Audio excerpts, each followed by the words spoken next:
Olá pessoas, tudo bem com vocês? Eu sou Rodrigo Seixas, jornalista analista de futebol. Hoje aqui eu vou falar sobre o Red Bull Bragantino, time paulista que tem a empresa de energéticos, né, a Red Bull como dona, e que nesse ano de 2024 fez um ano ruim, tanto que eu falo aqui após a última partida do ano em que o time precisou ganhar do Criciúma para não ser rebaixado no Campeonato Brasileiro na última rodada. Então ele precisou até a última rodada para fugir do rebaixamento. E no vídeo de hoje eu vou falar principalmente sobre o que o Bragantino é hoje e o que ele deve brigar daqui para frente, ou o que ele pensa em brigar daqui para frente, né? Porque se a gente olhar a temporada atual, o time termina na 16ª colocação, e se a gente voltar uma temporada atrás, de 2023, ele até pôde em algum momento ser líder do campeonato ali já perto da reta final, e no fim ele acabou em sexto, né, que fez uma campanha boa. Mas por que tem tanta diferença de desempenho de uma temporada para outra? Então primeiro eu vou pontuar a temporada anterior com a atual, depois eu vou traçar um pouco do que é o time, e depois o que eu acho que o clube vai precisar fazer se quiser disputar mais lá na frente e constantemente, né? Primeiro vamos lembrar o que aconteceu em 2023 e comparar com essa temporada. O Campeonato Brasileiro já disse, né, no final das contas foram 19 pontos a menos nesse ano, que dá uma boa diferença, né? Nesse campeonato o Bragantino foi ruim, foi mal no começo até que ele ficou no meio da tabela, mas do meio para o fim ele brigou o tempo todo na parte de baixo da tabela. E no campeonato passado ele conseguiu brigar na parte de cima e foi muito bem. Agora a gente volta para o Campeonato Paulista. De 2023, o Bragantino perdeu na semifinal para o Água Santa. Nesse ano perdeu também na semifinal, só que agora para o Santos. Então empate em posição, né? Só que nesse ano perdeu pelo menos para o Santos, que é um time que tem mais estrutura, um time que tem mais dinheiro também do que tem o Água Santa, mas parecido, né? Na mesma fase. A gente vai para a Copa do Brasil. Em 2023 o time perdeu na segunda fase já para o Ipiranga, que é um time de investimento bem menor, então assim foi bem ruim. E esse ano também perdeu na Copa do Brasil, só que agora foi nas oitavas e agora foi para um time da primeira divisão, o Atlético Paranaense, que depois ia cair, né, no Campeonato Brasileiro, mas naquela altura o Bragantino perde ali as oitavas de final da Copa do Brasil, então foi um pouco melhor na Copa do Brasil. E agora vamos para a Sul-Americana. Sul-Americana tem outro empate, perdeu nas oitavas do ano passado, perdeu nas oitavas desse ano passado para o América que caiu, esse ano para o Corinthians, que no fim acabou pegando o Libertadores, né? Então esse ano não dá para dizer que foi o melhor, porque caiu na mesma competição, mas perdeu para um time mais qualificado. Então, se você for ver a temporada no mata-mata, foi até um pouquinho melhor, mas a competição de pontos corridos foi pior. E por que eu acho que foi pior? Primeiro que o Bragantino perdeu alguns dos principais jogadores do time nessa temporada, que era o Léo Ortiz, que eu acho que era o melhor jogador do elenco inteiro, e perdeu também o Elinho, que era o jogador mais decisivo na frente, com a capacidade de decidir os jogos. Esse papel acabou caindo depois pro Sacha, e ele cumpriu, né? Tanto que na reta final do Brasileiro ele marcou muitos gols e acabou ajudando o time a não cair. Mas perdendo o Sacha e o Ortiz, o time perdeu um pouco da estrutura dele. O time passou a ter muitas lesões ali no meio do campeonato. E quando você tem uma fase ruim no Campeonato Brasileiro, você acaba realmente perdendo muitos jogos, indo mal em vários jogos ali, você acaba caindo muito na tabela, porque é um campeonato muito equilibrado. Então, assim, ele não te perdoa um mau momento, ele te derruba, te joga lá embaixo. O Bragantino foi lá embaixo e depois não conseguia mais reagir, né? O técnico da temporada passada era o Pedro Caixinha, nessa temporada também. Só que nessa reta final o Caixinha acabou saindo, porque na hora que ele precisou recuperar o time, retomar o futebol do time, ele foi tendo dificuldade, foi causando um certo desgaste com o elenco. E o resultado passou num vinho, a pressão começou a aumentar para o time estar na parte de baixo, e o clube achou melhor por trocar ele pelo Fernando Seabra, que veio para os últimos 7 jogos do campeonato, com alguma metodologia um pouco diferente na questão de jogo, mas não tanto, assim, ele é muito mais parecido do que diferente do Caixinha, mas ele ajudou a retomar um pouco dos ânimos, a reorganizar o time em algumas coisas, e assim, foi bem no limite, mas ele conseguiu melhorar o time, pelo menos o suficiente para o time ganhar os 2 últimos jogos, empatar outros 4 jogos, ganhou 2 e perdeu um, né? São 7. Tá certo?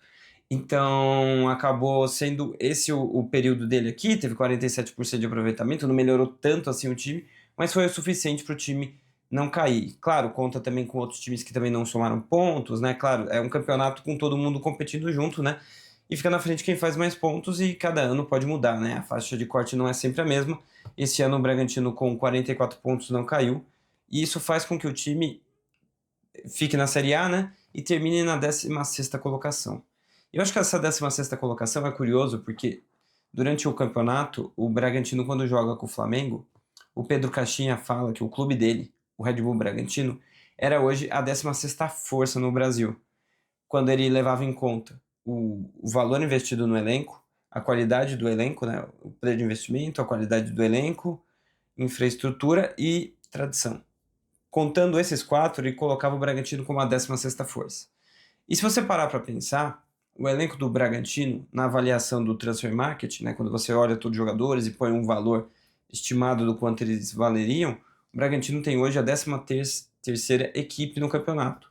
Então ele está mais para a parte de baixo do que para a parte de cima, né? Então ele está ali no meio, né, 13º.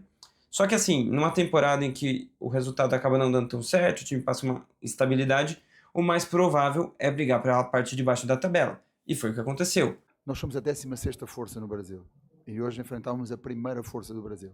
É isso que o meu amigo tem que valorizar também, em termos daquilo que é o nosso trabalho e de, é verdade, não ter essa regularidade e essa constância. E hoje, contra a primeira força do futebol brasileiro, em termos de história, em termos de valor orçamental e em termos de valor do elenco, nós temos dado isto que demos. Mas eu vou mais além com essa questão. Em que ano é que entrou o Bragantino, o Red Bull Bragantino na Série A? Lembra-se em que ano foi? Pronto. Como é que foi a prestação em 20? Pronto. Como é que foi no ano a seguir? Aqui. Como é que foi no ano seguinte? Aqui. Como é que foi no ano seguinte? Ali. Eu não quero que isto aconteça, percebe? Então, o meu foco está em manter esta regularidade. São 5 anos, ainda falta muita coisa, mas nós temos que manter esta regularidade. E só, como fizemos hoje, é que a podemos manter. Quando você olha para a folha salarial do Bragantino, o Bragantino gasta 7 milhões de reais por mês, que é também uma folha de meio para baixo da tabela. Né? É mais do que, sei lá, um Juventude, Criciúma, Vitória. Até é, mas se você comparar com outros times é bem menos, né? Sei lá, Cruzeiro, Bahia, sem falar Botafogo, Flamengo, Palmeiras, São Paulo, Corinthians. Daí é muito, muito diferente. Então o Bragantino passa a ser um time que tem um investimento grande, tem infraestrutura, né? Fez um CT que é bem caro, de alto nível, assim. O estádio também vai passar por reforma para ser um estádio de alto nível. Mas quando você pensa em elenco, o investimento não é tão grande assim. Né? Esse ano perdeu o Ortiz e o Elinho e a reposição não foi tão boa. Tanto que eu acho que a única peça de reposição que realmente deu certo foi o John, que é um cara já mais bem trabalhado, já de uma base forte que vem a base do Palmeiras, né? Então um cara que deu certo nessa reta final do ano. Mas as outras contratações não, teve vários que nem jogaram. Então, o Bragantino ele tem essa questão de investimento que todo mundo olha e é um investimento alto, mas não necessariamente para o time. Então, quando você vê tudo isso, o Caixinha, na época, já entendia isso e também levava em conta a tradição e torcida, né? Porque o Bragantino é um time que passou muito tempo longe da primeira divisão, como o Clube Atlético Bragantino, e a Red Bull nunca teve na primeira divisão no Brasil. Então, quando você junta os dois numa primeira divisão e um novo cenário, é tudo novo para os dois, então eles precisam de um tempo até se adaptar, além do que falta um pouco de tradição de competir nesse nível, né? Então, às vezes tem um detalhe ou outro que eles não pegam, vão pegar competindo. A torcida não é uma torcida que não existe, como tem gente que fala, mas é uma torcida menor do que torcidas de outros grandes clubes do Brasil. Então tem uma diferença também nesse quesito. A pressão em casa, em alguns jogos, ela não é tão forte como é em outros estádios, né? Então, apesar do Bragantino ter um rendimento bom em casa, não é um rendimento tão diferente quanto poderia ser se ele tivesse uma torcida que apertasse mais, se ele tivesse um estádio de um outro nível no sentido de infraestrutura, que também ajuda um pouquinho mais o clube da casa, mas não é um problema também, porque eu acho que o estádio do Nabi é um estádio adequado para a Série A, um estádio que tem uma grama muito boa, então assim, ele também não fica devendo numa Série A, mas se for melhor, melhor para o Bragantino, claro.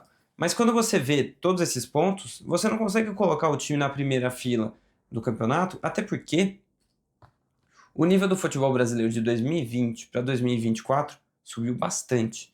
Não só por causa das SAFs, mas porque os clubes passaram a investir mais nos seus times porque veio mais dinheiro, por vários motivos. Um deles são as bets. As bets elas investem muito no futebol brasileiro hoje e os times passaram a ganhar muito mais dinheiro do que eles ganhavam antes. Então você tem elencos, que nem o elenco do Flamengo é avaliado em 222 milhões de euros. Fora o tamanho da folha salarial, fora o quanto eles ganham por ano é muito mais do que o Bragantino ganha. Então, o Bragantino brigar para ser campeão é muito difícil.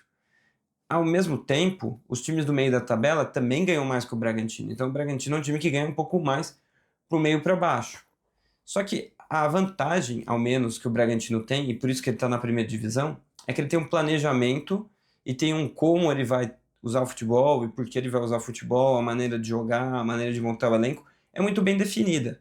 Ele vai buscar jogadores jovens, ele vai apostar na base. A base ainda é um problema, a base ainda não é tão forte para ser aproveitada no profissional, mas é um caminho. Então, apostar bem na base e ter uma maneira bem clara de jogo.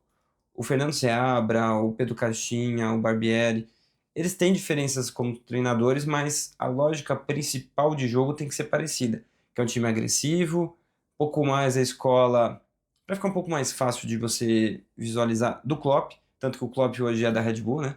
Então, você vai trazendo tudo isso para você ter uma maneira mais óbvia, mais bem definida de jogo, para você criar um norte mais claro do que você vai fazer como clube, do como você vai gerir e de como você vai montar o elenco. Eu só acho que o como montar o elenco tem um problema que está se mostrando principalmente agora. Esse como está sendo muito pouco na questão de investimento dentro do elenco.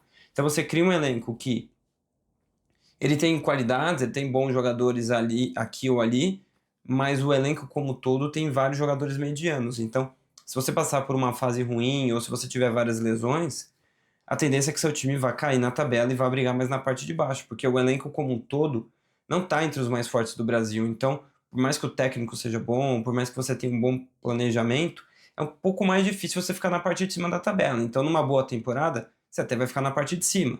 Só que numa temporada um pouco mais difícil, você provavelmente vai ficar na parte de baixo.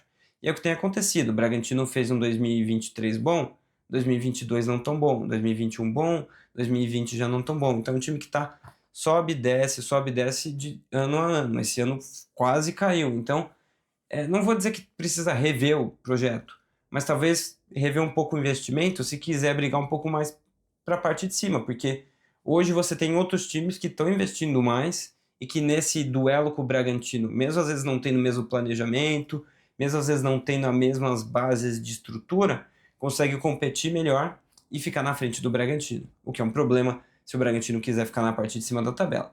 Mas aí eu acho que essa questão de até onde o Bragantino vai chegar, o Bragantino vai ter que dizer pra gente na próxima temporada. Porque o técnico faz sentido com a base com o futebol que quer jogar, os jogadores fazem sentido com isso também, mas o nível dos jogadores talvez precise ser melhor e o investimento no elenco talvez precise ser melhor se ele quiser brigar mais para a parte de cima do Campeonato Brasileiro. Então é isso, espero que vocês tenham gostado do vídeo. Se vocês tiverem alguma outra dúvida sobre o Bragantino, alguma outra coisa a mais sobre esse clube, podem perguntar para mim. Eu acompanho o Bragantino a maior parte do tempo, né?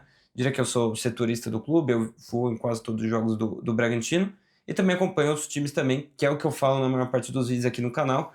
No Bragantino eu faço alguns vídeos aqui, falo algumas vezes, mas a ideia no meu canal é falar sobre tudo de futebol, nacional, internacional, e sempre que eu tiver um assunto interessante sobre qualquer um deles que eu acompanho, eu vou trazer aqui no canal. Dessa vez foi o Red Bull Bragantino. Então é isso, espero que vocês tenham gostado, até o próximo vídeo e valeu!